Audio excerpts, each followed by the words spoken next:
చనిపోయిన బిడ్డ ఎలా వస్తాడు తల్లి? నా కొడుకు బ్రతికే ఉన్నాడు, నన్ను వెతుక్కుంటూ వస్తాడు. లేని కొడుకు వస్తాడన్న బ్రహ్మ అనవసరంగా శిక్ష అనుభవిస్తున్నావు తల్లి. వాస్తవంలోకి నేను విడిపించాలనుకున్నా మళ్ళీ మళ్ళీ నాకు ఈ అవకాశం రాదు. కాసేపట్లో 3వ జంట ప్రమాణం చేస్తాను. ఒప్పుకో తల్లి, ఒప్పుకో తల్లి.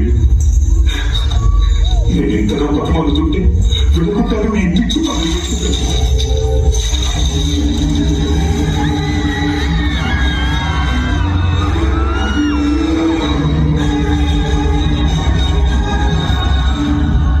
పిల్లలు ఎన్నుకోవడానికి నేను పిచ్చిదాన్ననుకున్నావా కట్టప్ప?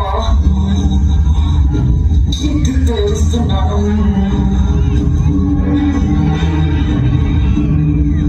ఆ కళ్ళ దేవుని రక్తం, మాంసం, గుండె, ప్రాణం కాల్చి మసి చేయడానికి ఇంటికి తెలుస్తున్నాను. నా కొడుకు వస్తాను, ఆ మృగాన్ని ఈ చేతి మీదకి